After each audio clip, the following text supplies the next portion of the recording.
Okay, Have you I pushed think all the buttons? I think I pushed them at least once. Okay, I they think should be working then. That's what we usually start. So it's very exciting because we can start our interview with the one and only David Roth, who I have to say is a hero of I would ours. definitely. He is a singer, he's a songwriter, he's a performer, he's a teacher, He's a friend. he's a speaker, he's a friend, he's got one of those really deep souls. He's flipping hilarious. But we have this other reason that we really love him, and that is years ago, 15 years ago, 20 years ago, he was singing at our Unitarian Universalist Church. And in passing, he said, oh, yeah, he talked about a songwriting camp in upstate New York, where everybody goes to learn about music and to be with their people. And I looked at Steve, and he was salivating. Well, I kept thinking, oh, please, oh, please, oh, please. And I didn't even dream that could really happen. But Chris said, boy, you should go to that. Yeah, But, and he went, and then we started singing more, and we started singing together, and we started doing the podcast, and all these things. We hosted an open mic for 16 years. It's all David's fault. I mean, all right, already. We need to introduce the guy. We do. Stop talking. Let's hear from David. Here's Hi. David Roth. Hi, David. Hi. Hi. We're so glad you're here. No, truly, you really did change my life and change Chris's life too, and we'll always be grateful for your friendship and where your example of who you are as a human being and as a musician is really inspired us. Now we really have to let him talk. Oh, okay. We do. David, how long? You're a 37th year of being a professional touring musician, is that right? 37? Well, it's 37 years since I had my last non-music related job, so I don't know. Professional touring musicians sound so high and mighty. You know, I'm a folk singer. But I want to back up just a little bit to that gracious introduction, you know, when you say that I had maybe had an effect in altering your life in some way. Well, I got a phone call in 1999 from Penny Nichols, who was a Jimmy Buffett Coral Reefer girl in the heyday and was hanging around with the Laurel Canyon songwriters out in California. She started a songwriting camp called Summer Songs in upstate New York near the Woodstock, town of Woodstock, and invited me to be one of her first instructors. So that changed my life. Yeah. So I guess I would consider you guys sort of in the chain of dominoes, you know, of people whose lives were changed by our friend Penny Nichols, who passed away about 7 years ago out in California. And you still do summer songs and winter songs, correct? Well, actually, in hospice, Penny asked me if I would take over leadership of her beloved camp, and how could I say no? Of course, it was an immediate yes. It's a nonprofit. We are heading into our 27th year this July 20th through 26th. 27 years. I've been to all of them. Sloan Wainwright has been to all of them, and she's always by my side. And each year we bring in another 10 instructors, people we consider to be great artists, but also great teachers. Yeah. We want this to be as high an educational and fun experience as possible. And it's also helpful if they're humble, they're generous, they're fun to hang around with. And Steve, Chris, you and we wouldn't be the only ones who say that Summer Songs has changed our lives, because it's a course-altering experience if you're open to it, you know. Well, I think about a lot of times musicians are kind of hesitant to go to like a camp or something like that. But I can really, after seeing over years people coming back and how it's changed them and how they've grown and how it's really brought them to a new place in their life, I highly recommend anybody taking that opportunity to put in a week for yourself and see where it takes you. Yeah, you've seen a lot of those stories, David. How have things changed from when you started 27 years ago with all those people to now? I mean, the music business has changed so much, but how about the whole singer-songwriting world? How's that changed? Well, first of all, I think music business are two words that should never go together. I can speak from personal experience, and I can say that up until I started teaching that which I say cannot be taught, and I mean that seriously, you know, there are a lot of camps and there's a lot of songwriting classes, this and that, but I think we can offer to share ideas of what works for for each one of us. But to teach this, that's an elusive kind of thing. So what I will say is, up until the time I started teaching in 1999 for Penny, I had been writing songs for a few years and getting out there a little bit. I think, I'd already been playing music full time for a dozen years.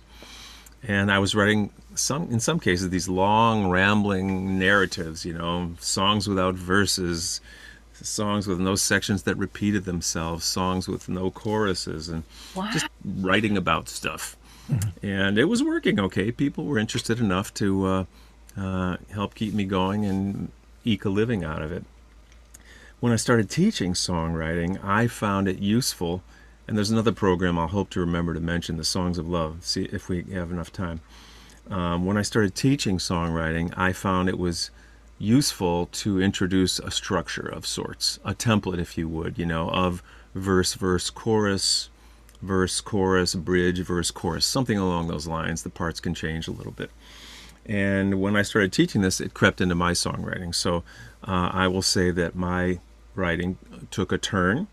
And I have to catch myself that I'm not always writing in that form, and that I can kind of find a hybrid between the more freewheeling style I used to have and a style that has respect for structure. And one of my ongoing goals as a songwriter is to keep a variety of songs in the hopper, so that I can stay interested and not be writing the same song over and over again, or the same kind of song. May I ask, David, what category of song won Kerrville for you? I remember it was a cappella song, right? Well, yeah, I got some attention with two songs. That year was 1986, coming up on 40 years since I was in New Folk at Kerrville. It was a song mine called "Rising in Love." It was a ballad taking a different twist of the phrase "falling in love." And the second song in my entry that year was an a cappella song about a man who was diagnosed with cancer in the Midwest. And during his chemo, all his hair fell out. And when he came home, when he was driven home in a borrowed car by his friends to his Hispanic community, he was greeted when he came through his door by 50 men of all ages, little kids on up to octogenarians, who had all shaved their heads to welcome him home and make him not feel so alone with his cancer. I just love the story. I saw a photograph in the New York Post in 1985 or 86, because I'd picked up the paper to see how the Cubs and the White Sox were doing, on the sports page. And there was this page on page 6, this photograph of these 51 bald-headed males, and I was immediately captivated. I thought it was just one of the most amazing things I'd ever seen. And we've heard of other instances of this since then, where people will do such a thing. But that was the first one I heard. And this was before internet and Wi-Fi and all this kind of stuff. So I remember going to the Grand Central Station in New York City, where I was living at the time. They have a room there with phone books from all around the country. So I looked up William Jans, a journalist who had written this few little paragraphs about Manuel Garcia and his friends in Milwaukee, and I found the phone number in a phone book at Grand Central of the Milwaukee Sentinel. And I called up the Sentinel. I got a hold of Bill, and he sent me 3 more articles about Manuel and his family that had run locally but not nationally. So that was the form of research, instead of ChatGPT or Google or any of those kind of things. And it was a really nice kind of organic way to get deeper in the roots of a story. And that's a story song about this amazing process that Manuel and his community went through.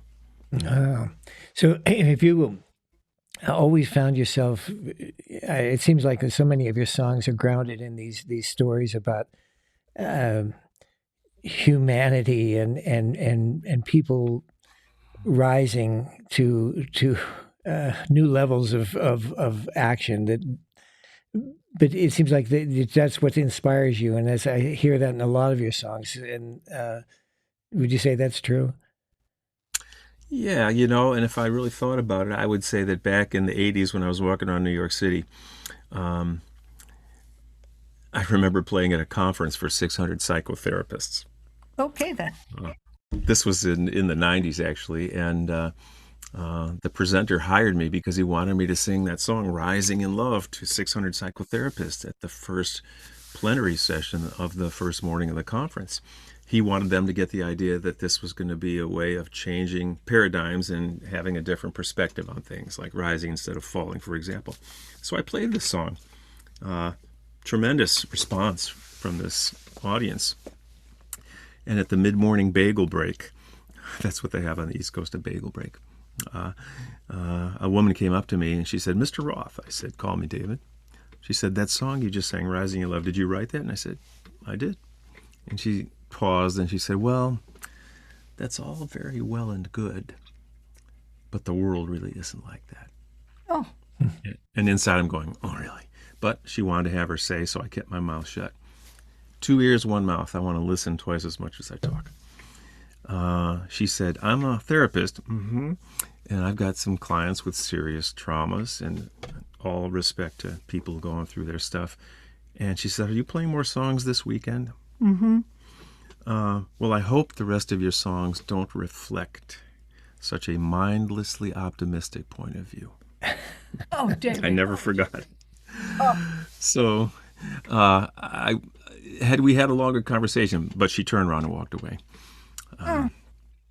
And so when I came back to the 599 psychotherapists who were still in the audience to play another song to gather everybody back, I played the most carefully pronounced song in folk music that I also wrote. It's called "Don't Should on Me and I Won't Should on You." And I was Elvis at that concert, that conference. They said, "Wow, this is amazing. We've never heard music like this in this context." But I tell that story still to this day to let people know that if they hear optimism or some kind of light at the end of a tunnel in my music, it was put there very carefully, not mindlessly. I put a lot of thought into it. Hemingway said long periods of thinking, short periods of writing. So I put a lot of thought into these songs. And at the same time, I have to remember to lose my mind to come to my senses, if that makes sense. So I want it to be an emotional experience in certain cases, and in other cases, a song about ordinary people who do extraordinary things, like Manuel and his friends and hosts of others. Yes, I have a lot of story songs in my repertoire. Not the only kind of songs that I have, but certainly ones that hold interest for me as a writer. And I want to find things to write about that I find interesting. And when ordinary people do extraordinary things, I love that. Me too. Me too. I want to. One of the reasons that we do this podcast is to help musicians like us get their music out into the world and be heard. Whether it's a story song, a positive song, a cynical song, or whatever song, they want them to be heard. And I wonder how you did that at the beginning and how you find you're doing that now. How you get your music out into the world. Yeah, it certainly has changed, Chris. I would struggle to explain to a young person how to monetize a music career these days because recorded music is passed around so freely. And I would say, as recently as 10 years ago, half of my annual income was from product sales, CDs and T-shirts or whatever I might have had at the songbooks. Nowadays, it's a much smaller percentage. I've reissued everything that I've ever recorded on a flash drive, a little bamboo flash drive. This has 15 albums and 2 songbooks, and it's got USB-C on the other end. So this is how I'm carting my merch around these days. But I play for a lot of baby boomers, and if they are like me, we're sort of getting in the phase of our life where trying to shed possessions rather than accumulate them. That's why this comes in handy. So to monetize a music career today is a whole different thing than when I was back there hustling. And when I say hustling, the first few gigs I got in early 1988, when I decided that I was going to try really hard to see if I could make it month to month playing music so that I wouldn't wake up 30 years later with a job I didn't like, wondering what would have happened if I tried harder. Right. So I put my wheel to the grindstone and I played the little local coffee houses in New York City where I was living. And if I did well, I'd ask for the organizer to write me a letter of recommendation. So pretty soon the letters grew and grew and grew and grew.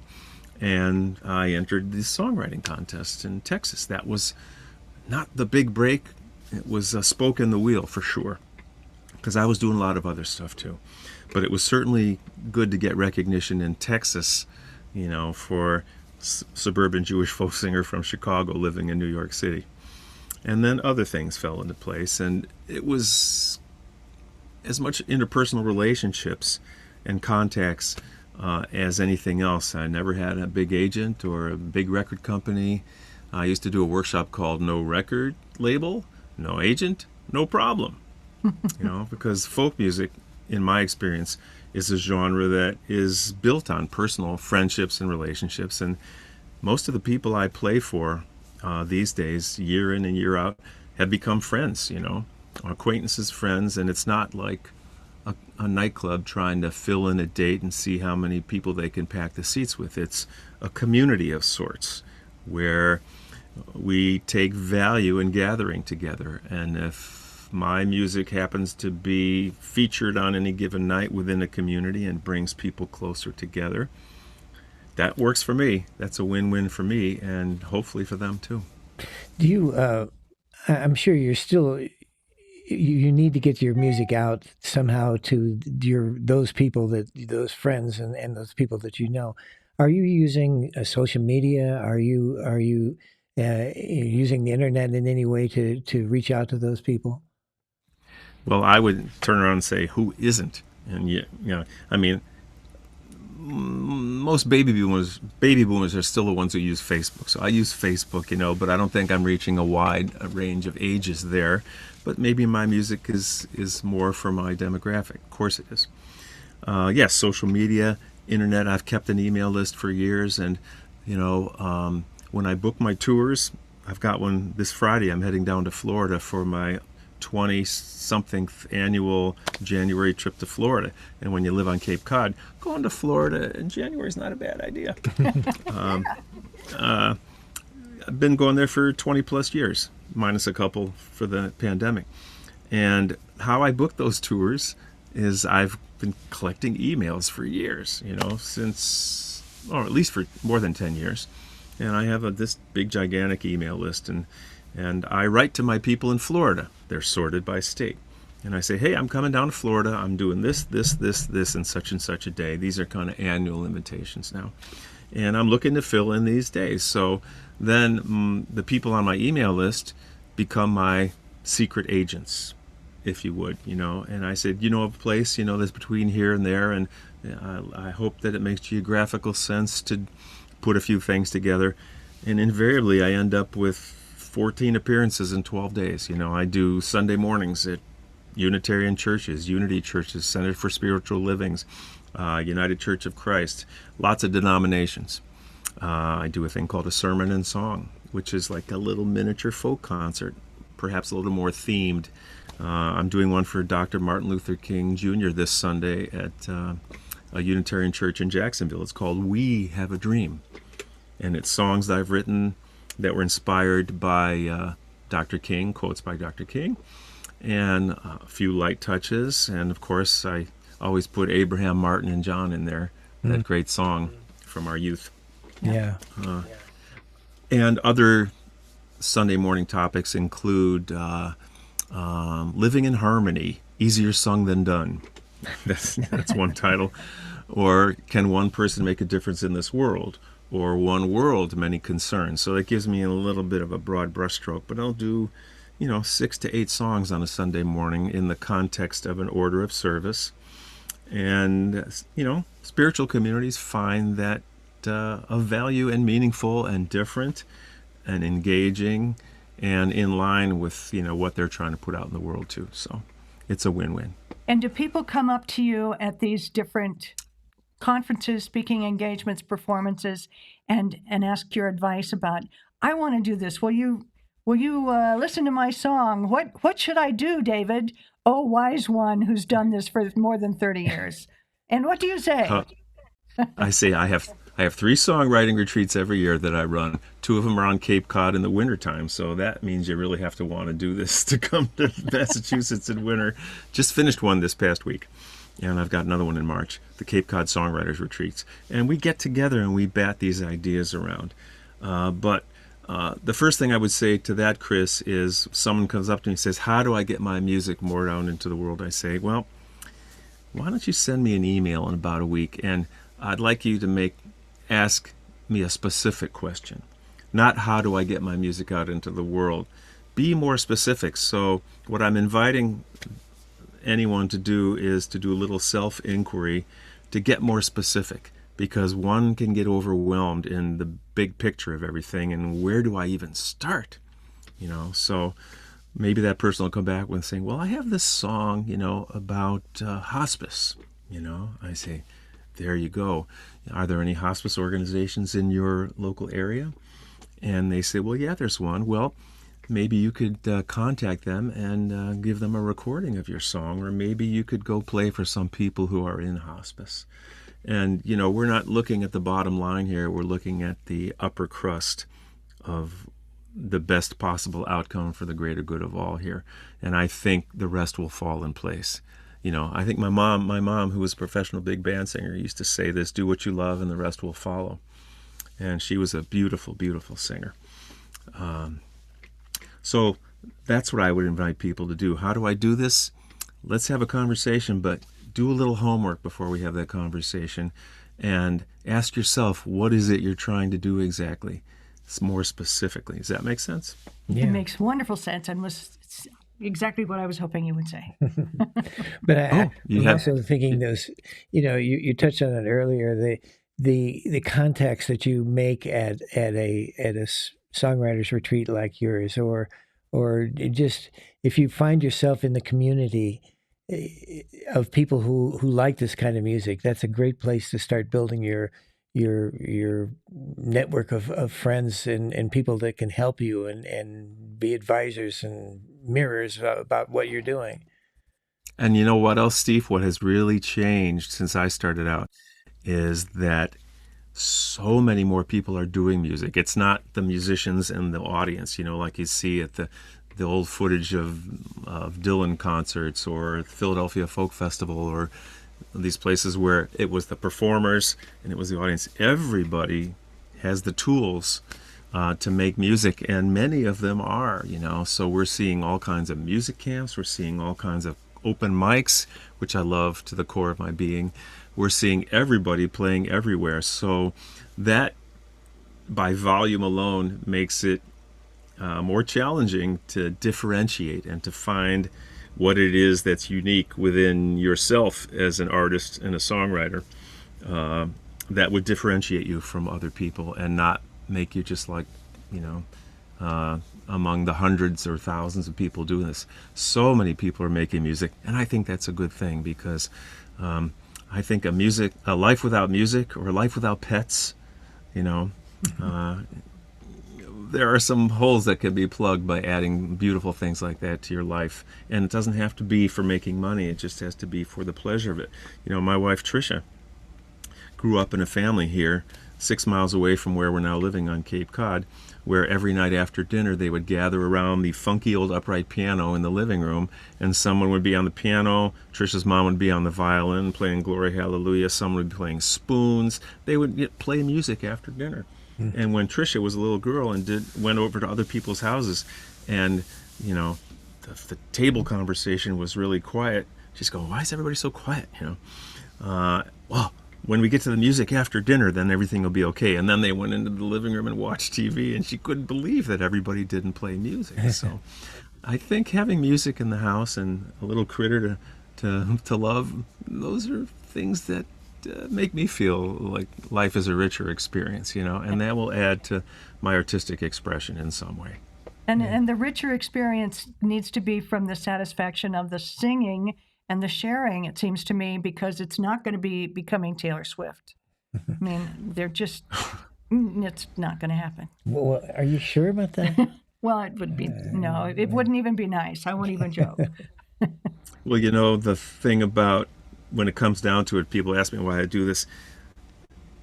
It can be something as simple as, I like the way a guitar feels when I hold it and when I sing, and I can feel the vibration between the guitar and my body. It can start right there. I like that feeling. You know, Yeah. that gives me a lot of, a lot of pleasure. It can be as simple as that. And if other people take pleasure in it, the world will tell you whether they're interested or not. But if other people take pleasure in it, that's all the better. It's like going on a roller coaster instead of on a unicycle. Right. I bet you have a guitar nearby.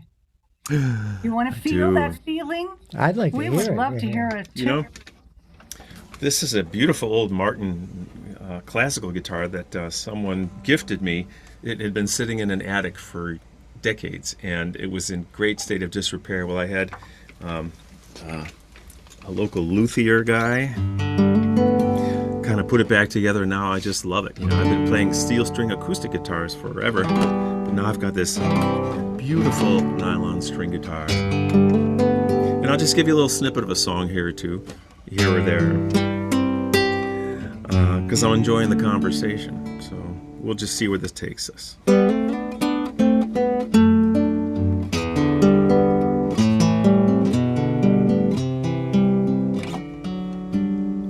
Everyone looks for their calling in love, but I always find it surprising the way people say that they're falling in love, when I always felt I was rising, floating right off of the ground and reaching something that I only have dreamed of. I'm not falling at all, I am rising in love. I'll keep going, it's a short song. And everyone talks about tying the knot, but I have a hard time agreeing with the way that we bind up the love that we've got, when the feeling of love should be freeing. And if it doesn't sound like I just wrote the next two lines, I don't know what does. But I wrote these lines in 1986, and it sounds like I could have written them yesterday. Lifting each other up instead of giving one another a shove. We won't be falling at all, we'll be rising in love.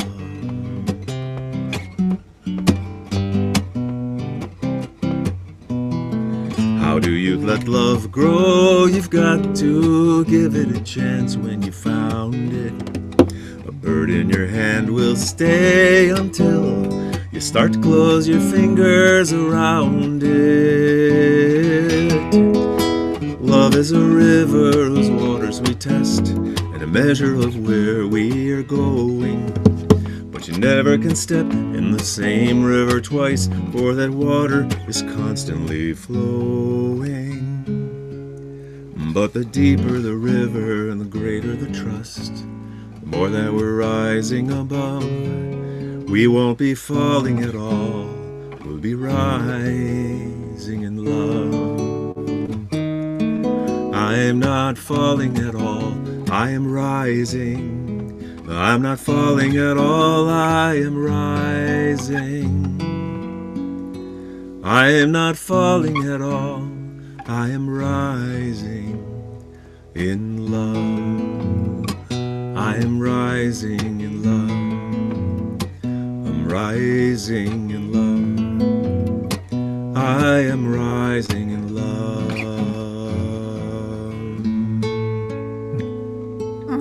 Oh, thank you. I hope that Love that song. psychotherapist's life improved so that she got a little better attitude about being positive. I really do. It's a big Noah's Ark of fill in the blank everywhere we go, so you We never sang that know. at Todd's wedding, didn't we? Well, I think Todd Did you? and his wife are the ones that introduced us, brought us to that concert, actually. That's right. Yeah. A Unitarian Universalist minister of ours. Yeah. Yeah, well, Here's perfect. I didn't know that, but this is a perfect example of how you got to play for the love and not for the money. Yeah, absolutely. For sure. So I'm seeing that. I was just reminded that that's a song that you've lived with for a long, long time, and I go back, and we go back when we're trying to build up our sets and trying to find old songs that we haven't played for a long time. And gosh, I really, it's great when you find it again, and it has new meaning, and it has a new flair, and we love doing that. I'm wondering if you. It's a problem that I have. I try to write a lot, and so it seems like I'm always working on the newest song, and not going back to the old favorites, and they kind of float away. Do you ever have that problem? Oh gosh, Steve, can we talk? I'm such a nerd that, when I got my first computer 30 some odd years ago when I was living in Seattle, I started keeping track of all my sets when I would play at coffee houses or conferences or camps or whatever, just relentlessly keeping track of my sets so that if I would get invited back somewhere, I could refer back to what I had played that previous time and do something different. Mm-hmm. But I was quick to learn not to overlook the reason people came back a second time was because they liked the songs they heard the first time. Right. Right. So this is a long answer to tell you that to this day, in any given places that I play, and this Florida trip's a good example. I would say 3/4 of the sponsors have me every single year. I don't want to play the same exact songs, even if I found a flow or a sequence that is really effective in terms of the arc of a show, where you can take people and what kind of a ride we can all go on together. I will go out of my way to make sure that the show is different, and yet we'll put in some of those songs. I don't play Rising in Love at every show, but I play it at a lot of shows, and I never stopped playing it. Yeah. And there are other older songs, the one about the farting dog under the massage table, the one about, the aging couple in their 60s whose only son died from AIDS, who adopted an HIV-positive baby when they were 60 in their 60s, Yeah. things like that. I like to mix it up. But Yeah. I also recognize that people return to hear what I'm doing because they like what they've heard before. Sure. For sure. So, I would makes like sense? to honor something that you said before, and I would love for you to talk a little bit about songs of love. Oh, sure. Thanks for reminding me. Well, through no luck of my own, living in Seattle, we were during the 90s. In 1998, I heard about this organization based in New York City called Songs of Love. And it's a very moving organization. It's a nonprofit. And to make a long story short, I found out that this fellow, John Belzer, was writing custom-made songs for really sick little kids and their families as a free gift to them. And this idea caught on, and he soon started getting more and more requests, so he started inviting other songwriters to be part of the Songs of Love Foundation. And I jumped on in 1998, so I got onto this. It's a pro bono thing, but it's, for me, as meaningful as anything I've ever done in music. It's to write original custom-made song for a kid and his or her family or their family who's going through a major health crisis. Some of these health crises are terminal. Not all of them are. But all of a sudden, through Songs of Love, they get a custom-made song about their child with their name all over it. And we've gotten information from each of these families prior to the writing of it about their favorite foods, their family members, what their activities are, what they like, the kind of music they like. And John will send, various songwriters like me a profile saying, all right, here's the child's name, here's a picture, here's the diagnosis, and here are all the things that this child loves. And so very quickly we turn around an original song, record it radio ready. I've got a nice little studio here, and that's important to be able to give them a good recording. And John started this in 1996, and I haven't looked in the last few weeks, but last time I checked, and this is not a typo, over 40,000 people around the world, different languages too, have received a free Song of Love from John's foundation as something to help bolster their spirits and raise their morale in the toughest of times, when you're watching your child suffer or worse. Any little bit of stress reduction that comes your way and can be helpful. And the testimonials from these families, these parents, these social workers, these teachers it's stunning, about how much these songs mean to them. So I've been involved, I don't know, maybe I've written 80 of them or so over the years. Wow. And nowadays I will do them with groups. I can write a song from beginning to end with a profile of a child and a group of 50 people, and We've been a no part one of has that. to have any songwriting experience, but we get to witness the process together, and I kind of act as the benevolent dictator because I got to move things along in the interest of time. But we always come out with a song, and then I record it, and it's never anything less than get goosebumps. It's a thrilling thing to do. It's as meaningful as anything I've ever done, doing music. Yeah, So songsoflove.org, thank you. go look it up, and it's become really huge, and John is, a very generous man to have devoted his life to this. Yeah. Thank you, David. And so are you. We're about out of time, but I think it's a good segue to ask you, as a musician, how do you define success?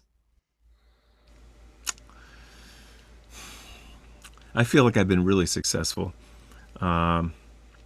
because I've been able to do what I love to do. So I guess that's success. There's the old cliche about, well, if you choose a job you love, you'll never work another day in your life. And yeah, I would do this for fun. When I tried all the other things that my parents encouraged me to do that were not related to music, especially my father, Russian Jewish immigrant Irving, who was only interested in something that had some ounce of credibility to him and his friends, like lawyer or doctor or accountant or dentist or cantor. That would have been beautiful. I dabbled in doing things that were not related to music, but I always came back at the end of the day to my guitar and how I felt when I played a Simon and Garfunkel song, or if I played a John Prine song, or a Steve Goodman song, or a Gordon Lightfoot song, or a Joni Mitchell song, or just go right on down the list. Peter, Paul, and Mary, right? So I resonated with those songs, and they led me along to a life I never could have imagined. And I'm so grateful for our genre, because this is the most human genre of music that I've ever come across, where we are not only consumers of music and sharers of music, but a family of music. And it's been more meaningful than I could tell you. No, We're glad you're part of our music family, we David. definitely are. Thank Thank you so much for joining us, and we really appreciate who you are and what you give to us and to the world. And we know that as you've inspired us, you're inspiring other musicians who are looking to do the same thing. So thank you very much. Thank you. Yay, David. My pleasure, my friends, and may the conversations continue. Thank you. All All right. right. Thanks, David. Thanks, David. Bye-bye. We've done it again. We talked to another fabulous human I being. know how lucky we are. We are very, very lucky. All right. So we'll see you next time. Bye-bye. 'Cause I got you.